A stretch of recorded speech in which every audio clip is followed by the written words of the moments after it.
কণ্ঠ কথা আজি মঞ্চত উপবিষ্ট আৰু মঞ্চৰ সন্মুখত এই গোটেই নেহা আগৰৱালা হলটোত বহি থকা জ্ঞান সমৃদ্ধ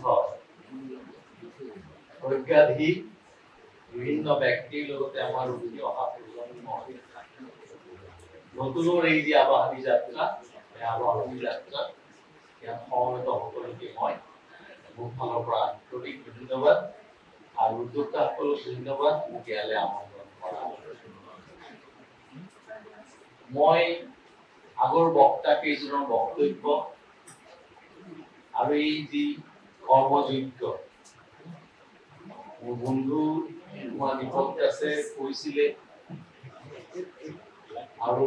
সাহিত্য চৰ্চা কেন্দ্ৰৰ লগত জড়িত হিচাপে অধ্যক্ষ পৰিতোষ চক্ৰৱৰ্তী ডাঙৰীয়া আৰু মোৰ আৰ্থিক ডক্টৰ ভৱেশ দাসে ইয়ালৈ নিমন্ত্ৰণ জনাওঁতে যিখিনি কথা কৈছিল সেই কথাখিনিৰ পৰা মই এটা কথাই উপলব্ধি কৰিছিলোঁ আজিৰ এই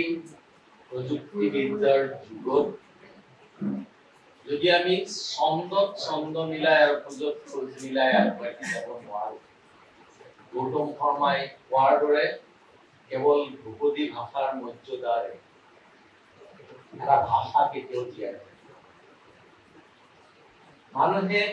তিনিগৰাকী মাতৃক লৈ জন্মগ্ৰহণ কৰে। প্ৰথম গৰাকী তেওঁৰ জন্মদাত্ৰী মাতৃ, দ্বিতীয় গৰাকী আইৰ মুখৰ ভাষাটো সেয়া ভাষা জননী আৰু তৃতীয় গৰাকী যাৰ মাটিৰ সুবাস আৰু সুগন্ধৰে আমি প্ৰস্ফুটিত হওঁ সেয়া দেশৰ। এই তিনিগৰাকী মাতৃৰ প্ৰতি যি দায়বদ্ধতা এই দায়বদ্ধতা সমাজৰ সকলো শ্ৰেণীৰ যিকোনো কৰ্মতে নিহিত মানুহে যদি বুকুৰ মাজত তিনিগৰাকী আইক লৈ ফুৰে তেতিয়াহ'লে নিশ্চয় উপলব্ধি ইন্দ্ৰেল আৰু এই বুকৰ কথা কৈছে। আমি পঢ়ো আমাৰ ল'ৰা ছোৱালী বাহিৰত থাকে কোনে সিহঁতেও বহুত বস্তু যেনেকে অসমীয়া পেপাৰখন আছে পঢ়িবলৈ বিচাৰে গতিকে ছাবস্ক্ৰাইব কৰি লৈছে। তাৰ মাজতে যেতিয়া এই কথাটোলৈ আহিল যেতিয়া চকুৰে চোৱা আৰু কাণেৰে শুনা আৰু দৃশ্য শ্ৰব্য মাধ্যমৰ মাজেৰে নিজৰ যিটো CNS আছে চেন্ট্ৰেল নাৰ্ভাছ চিষ্টেমত এই গোটেই বস্তুটোৰে ৰিজনেন্স ক্ৰিয়েট কৰা প্ৰতিধ্বনিয়ে ক্ৰিয়েট কৰা এই কথাবিলাকৰ মাজত কিন্তু নিজৰ তেজত প্ৰবাহিত নিজৰ দেশ মাতৃৰ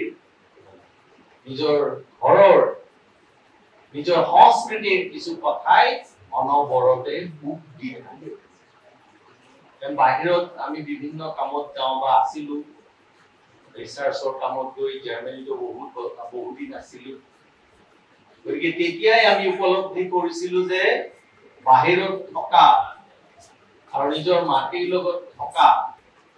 ইয়াৰ মাজত কি এটা নিজৰ আত্মীয়তাই কি যোগসূত্ৰই কাম কৰে যিটো যোগসূত্ৰই হয়তো প্ৰাঞ্জিত আৰু অশোকৰ তেজত পিৰপিৰণি উঠাকে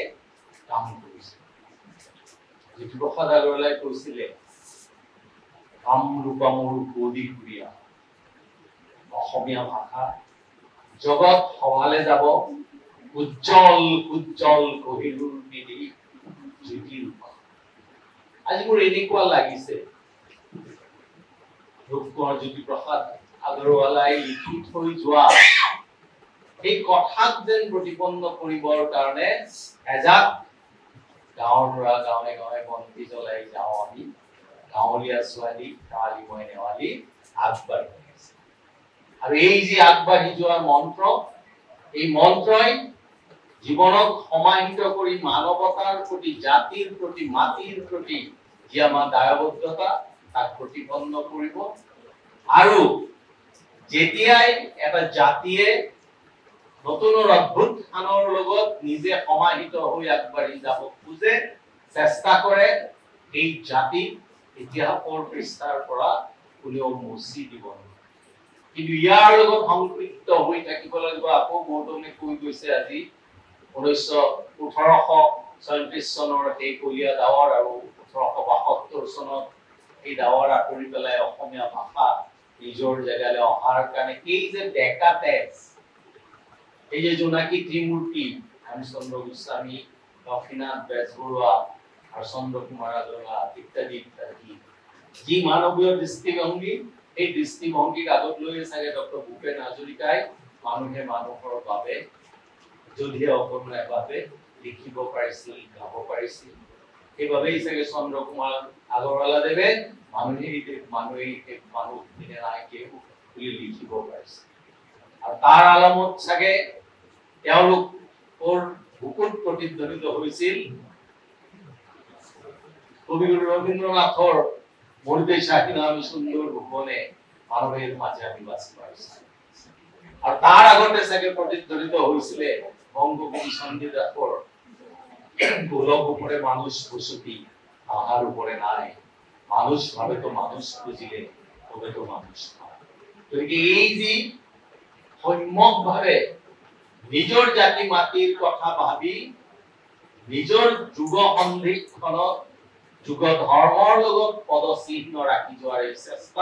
এই চেষ্টা কৰা আমাৰ এই ডেকা বন্ধুসকলক মই ধন্যবাদ জ্ঞাপন কৰিছো আৰু ইয়াত সাহিত্য চৰ্চা কেন্দ্ৰই আহি লগ হোৱাৰ জীৱন সুবিধা কৰি দিলে তাৰ বাবে সাহিত্য চৰ্চা কেন্দ্ৰৰ সমূহ কৰ্মকৰ্তা